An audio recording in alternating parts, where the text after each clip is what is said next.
যে বিএনপি একমাত্র দল যে চাঁদাবাজি বন্ধ করার জন্য কাজ করছে। যদি একটা আন্দোলনের জয় লাভ করার পর বা একটা এই যে গত জুলাই মাসে আমরা যেটা জয় লাভ করলাম, এই বিশাল গণ উত্থানের এই জয়লাভ করবার পর যদি সঠিক সরকারের ব্যবস্থায় আমরা না যেতে পারি, যতগুলো দেশ, উনি ইরানের একটা উদাহরণ তুলে নিয়ে আসলেন 1979, এর আরো অনেক পুরনো অনেক উদাহরণ আছে। ফ্রান্স রেভলিউশনের পর যখন সঠিকভাবে সরকার আসতে পারে নাই, তখন এক্সট্রিম ডানপন্থীরা থার্মোডোরিয়ান রিয়াকশন করে তারা জ্যাকোবিন সরকার তৈরি করে। রাশিয়াতে 1917 সালে ফেব্রুয়ারি আন্দোলনের পর যখন সঠিকভাবে একটা সরকার বসানো যায় নাই, তখন এক্সট্রিম ডানপন্থীরা বলশেভিকরা অক্টোবরে নতুন রেভলিউশন করা সরকার গঠন করে। আমরা কোন এক্সট্রিম ডানপন্থীদের এই দেশে সরকার গঠন করতে দিতে পারি না।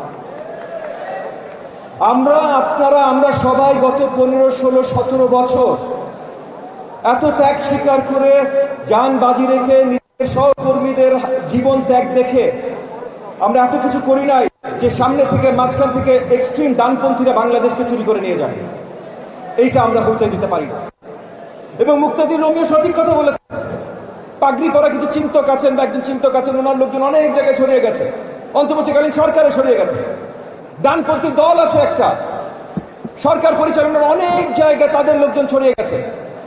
আমরা গণতন্ত্র নিয়ে চিন্তা করছিলাম, আমরা দেশ, জাতি এবং জনগণ দুষ্ট চিন্তা আমরা করি নাই, আমাদের লোকজন ওই জায়গায় বসাইতে পারি নাই।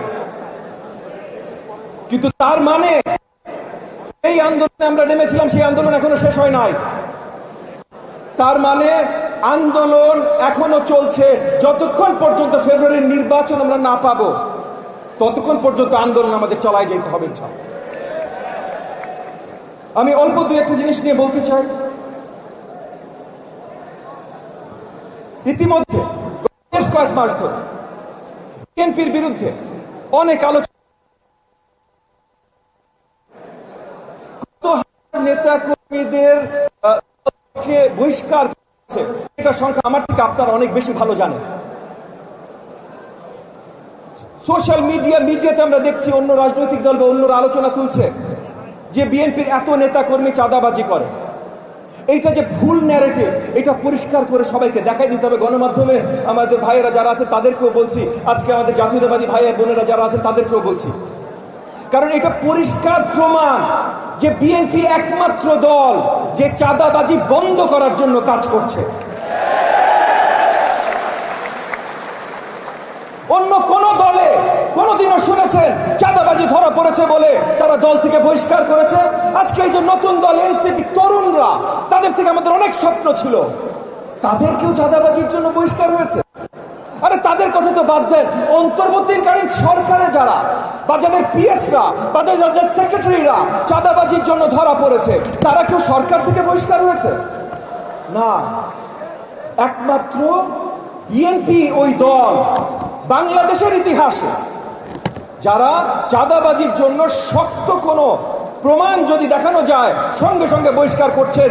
এবং কার অধীনে করছেন? জনাব তারেক রহমানের নেতৃত্বে করছেন। জনাব তারেক রহমান সহ আপনারা সবাই একটা উদাহরণ সৃষ্টি করছেন যে আপনারা আগামীতে চাঁদাবাজি মেনে নেবেন না। এইটার জন্য ভাই আপনাদের সবাইকে আমি একটা করতালি দিতে চাই, আপনারা যদি আমাকে জয়েন করতে চান। চাঁদাবাজি বিএনপি শুরু করে নাই, নতুন বাংলাদেশে শুরু হয় নাই, তবে নতুন বাংলাদেশে উদাহরণ সৃষ্টি বিএনপি করেছে, আপনারা করেছেন, জনাব তারেক রহমানের নেতৃত্বে করেছেন, যে চাঁদাবাজি আর আপনারা সহ্য করবেন না। এইটা হলো নতুন বাংলাদেশ। একই সাথে নতুন বাংলাদেশ নিয়ে যদি কথা বলতে হয়, আমরা এখন সংস্কার নিয়ে কথা বলি, সবাই সংস্কার নিয়ে কথা বলছে। এবং এগেন আরেকবার ভুল ন্যারেটিভ, আপনাদের বিরুদ্ধে কথা এসছে, আপনারা সংস্কার চান না, নির্বাচন চান। প্রথম সংস্কার আলোচনা আনলো কারা? 31 দফা। 31 দফার মাধ্যমে প্রথম বাংলাদেশের জনগণের কাছে যাওয়া হলো। এবং 31 দফা প্রথমে বিএনপি, মানে আপনাদের জাতীয়তাবাদী দল, আপনারা নিজেরা করলেন।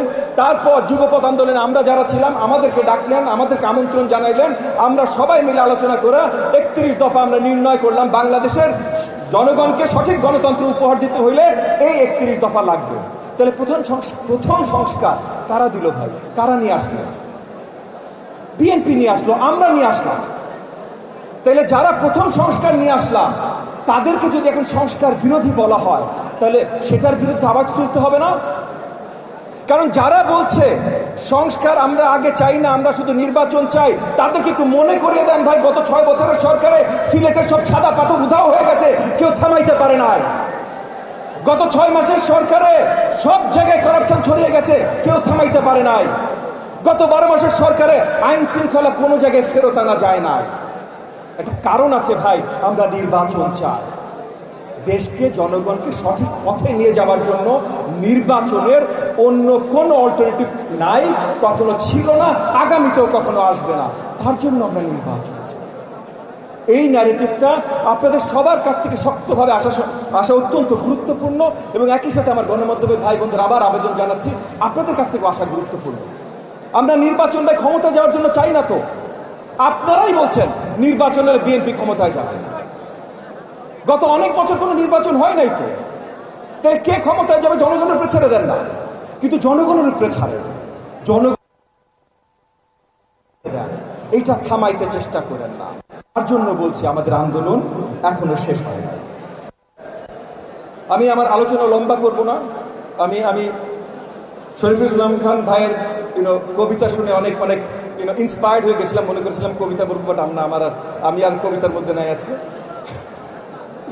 কিন্তু একটা জিনিস আমাদের সকলের মনে রাখতে হবে, আগামী নির্বাচন যদিও সরকারের পক্ষ থেকে অ্যানাউন্সমেন্ট চলে এসেছে, অনেক জায়গায় অনেক শক্তি, এবং মাননীয় চেয়ারম্যান মহোদয়, আপনাদের চেয়ারম্যান মহোদয় এই কথাটা কয়েকবার তার অনেক বক্তব্যে বলেছেন, অনেক অদৃশ্য শক্তি অনেক জায়গা থেকে তাদের শক্ত প্রচেষ্টা আছে আগামী নির্বাচন যেন বাংলাদেশের জনগণ সঠিকভাবে সঠিক সময় না পায়। এই জায়গায় আমাদের সারাক্ষণ বিচক্ষণ থাকতে হবে। আমাদের ওই যে মুক্তাদির রোমিও বলে গেল মাঠে থাকার কথা, আমাদের মাঠে থাকতে হবে। আগামী নির্বাচন যেন এই ফেব্রুয়ারি যে তারিখটা ঘোষণা হয়েছে, এইটা যেন আমাদের সামনে থেকে কেউ সরাই দিয়ে নিয়ে যেতে না পারে। কোনো ধরনের জাদু টোনা যেন আর যেখানে হোক না কেন এইখানে যেন হইতে না পারে, এইটা আমাদের সকলকে একসাথে নিশ্চিত করতে হবে।